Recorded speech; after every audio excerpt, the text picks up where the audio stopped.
Swastiastu, Assalamualaikum warahmatullahi wabarakatuh. Shalom, nama budaya. Salam sejahtera untuk kita semua. Selamat pagi anak-anak semua. Bagaimana kabar kalian pada pagi hari ini?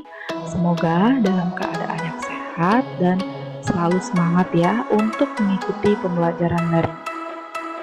Nah, materi pembelajaran daring bahasa Indonesia pada pagi hari ini yaitu masih sama mengenai teks iklan, slogan, dan poster.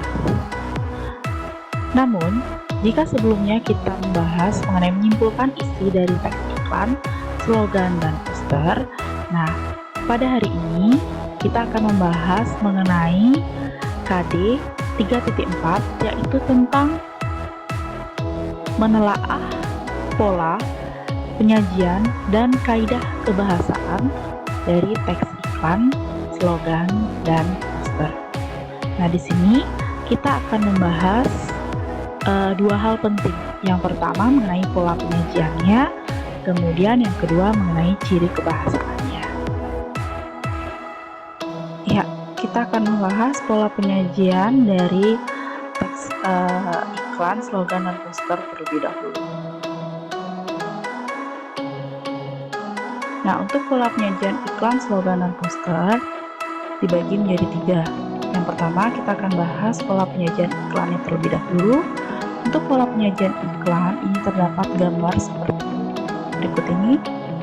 Nah, untuk pola penyajian iklan dibagi menjadi 2 melalui media cetak dan media elektronik. Untuk iklan melalui media cetak, itu terdiri dari kalimat atau kata, kemudian gambar, kata, dan kalimat. Nah, untuk iklan media cetak yang terdiri dari kata atau kalimat, kita kenal dengan sebutan iklan baris. Nah, apa itu iklan baris? Iklan baris adalah salah satu jenis promosi iklan barang atau jasa di koran dalam bentuk teks singkat terbatas. Iklan jenis ini mengutamakan informasi paling inti dari produk yang dipromosikan. Pembuatan iklan baris sangat simpel dan umumnya dibuat dalam 2-4 baris saja.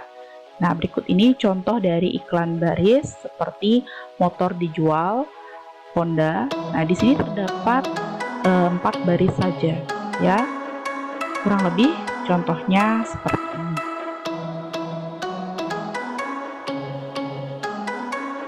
Nah, iklan media cetak yang kedua yaitu melalui gambar, kata, dan kalimat. Nah, di sini dibagi menjadi 4. Ada yang namanya iklan kolom, kemudian spanduk, floor display, dan flag chain. Nah, apa itu iklan kolom? Iklan kolom adalah iklan yang bentuknya berdasarkan kolom, memuat informasi barang atau jasa, dilengkapi dengan gambar sehingga dapat menarik perhatian pembaca. Iklan kolom sering disebut juga dengan iklan display karena terdiri dari kata-kata dan foto atau gambar ilustrasi. Selain penawaran barang dan jasa, ada juga iklan kolom yang berisi informasi pernikahan, ucapan terima kasih, dan berita berduka. Nah, berikut contoh iklan kolom seperti ini. Kalau tadi iklan baris bentuknya baris-baris, nah kalau yang ini iklan kolom bentuknya seperti ini, berbentuk kolom-kolom dan dilengkapi dengan ilustrasi. Kemudian kita lanjut ke yang namanya spanduk. Spanduk adalah kain yang direntangkan yang berisi slogan, propaganda, atau berita yang perlu diketahui umum atau kain rentang. Contohnya seperti ini, spanduk tentang warung makan. Kemudian yang seperti ini yang sering kita lihat di jalan-jalan ya, ada spanduk-spanduk seperti ini. Oke, kita lanjut ke floor display. Floor display adalah pemajangan barang dagangan yang disusun langsung di lantai tanpa menggunakan rak apapun. Floor display sering kita lihat pada hypermarket karena di sana memiliki area yang luas sehingga display barang di lantai tidak mengganggu arus barang atau konsumen.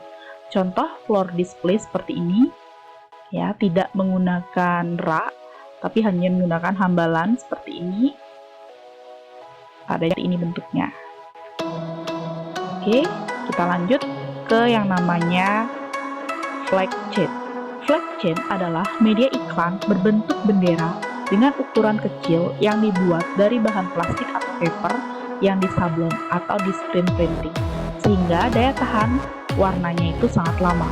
Flag chain sangat cocok di media promosi yang biasanya dipasang untuk hiasan toko atau kios-kios, sehingga sangat cocok untuk melaunching produk baru. Contohnya seperti ini, pada Mall Matahari ada flag chain seperti bendera yang dibentangkan di atas mall, ya. Nah, contohnya seperti ini.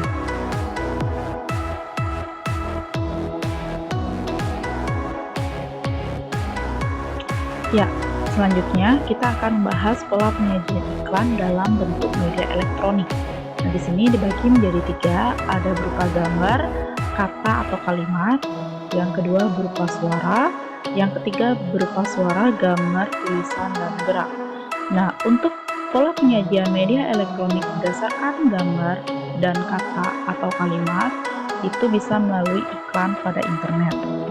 Kemudian untuk pola penyajian media elektronik melalui suara itu bisa kita dengar melalui iklan di radio. Kemudian lanjut, untuk pola penyajian media elektronik melalui suara, gambar, tulisan, dan gerak itu bisa kita lihat melalui iklan pada televisi maupun iklan pada internet.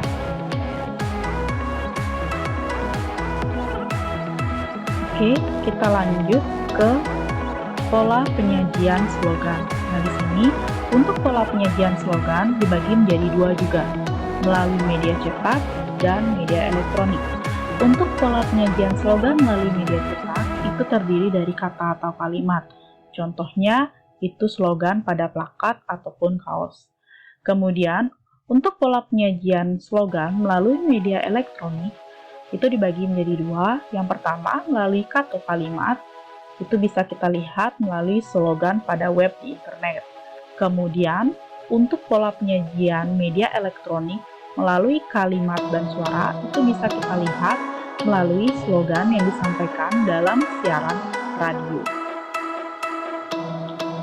Oke, kita lanjut ke pola penyajian yang terakhir, yaitu pola penyajian poster. Nah, untuk pola penyajian poster itu bisa kita lihat melalui gambar berikut ini. Nah, poster itu disajikan melalui media cetak, bisa berupa gambar dan tulisan. Ya, contoh posternya itu sendiri adalah poster niaga, sama dengan poster penjualan mengenai produk. Nah, kalau tadi kita sudah membahas mengenai pola penyajian teks iklan, slogan, ataupun poster. Nah, sekarang kita akan membahas mengenai ciri kebahasaan iklan, slogan, dan poster. Untuk ciri kebahasaan iklan, slogan, dan poster itu dibagi menjadi 4. Yang pertama, menggunakan kalimat deklaratif. Yang kedua, menggunakan kalimat interrogatif. Yang ketiga, menggunakan kalimat imperatif. Dan yang keempat, menggunakan kalimat interjeksi. Nah, apa itu kalimat deklaratif, kalimat interrogatif, dan kalimat imperatif maupun kalimat interjeksi? Nah, berikut ini contohnya. Kalimat deklaratif adalah kalimat yang memberikan informasi atau memberitakan tentang suatu peristiwa. Oleh karena itu, kalimat deklaratif juga sering disebut dengan kalimat berita. Contohnya, minggu lalu ada kecelakaan di depan rumah Jajang. Contoh yang kedua, saya terlambat ke sekolah tadi pagi. Oke, berikutnya ada kalimat interrogatif. Kalimat interrogatif adalah kalimat yang berisi pertanyaan dan berfungsi untuk menanyakan suatu hal kepada orang lain. Contohnya, apakah engkau mengetahui kemana dia pergi malam tadi? Apakah yang membuatmu tetap bertahan hingga saat ini? Berikutnya, kalimat yang ketiga, yaitu penggunaan kalimat imperatif. Kalimat imperatif adalah kalimat yang berisi perintah pada orang lain untuk melakukan suatu tindakan yang dikehendaki. Tak hanya berisi perintah, kalimat imperatif sendiri terkadang bisa berisi larangan ataupun ajakan untuk melakukan suatu hal. Contohnya, marilah bersama-sama membangun negara Indonesia menjadi negara yang lebih baik. Kemudian, contoh yang kedua, ayo kita jaga kebersihan pantai yang indah ini dari tangan-tangan jahil yang membuang sampah sembarangan. Nah, berikutnya ada kalimat interjeksi. Kalimat interjeksi adalah kata seru atau kata tugas yang mengungkapkan rasa hati pembicara untuk memperkuat rasa hati seperti rasa kagum, jijik, sedih, kesal, marah, dan heran. Contohnya, cih, tidak tahu malu, maunya ditraktir orang melulu. Yang kedua, kurus amat kamu sekarang ini, lagi diet. Nah, itu dia tadi pembelajaran materi kita hari ini mengenai pola penyajian dan kaidah kebahasaan dari teks iklan, slogan, dan poster. Nah, jika kalian masih mengalami kesusahan dalam pembelajaran dari hari ini, bisa bertanya kepada Ibu melalui grup WA ya. Nah, sekian materi untuk hari ini.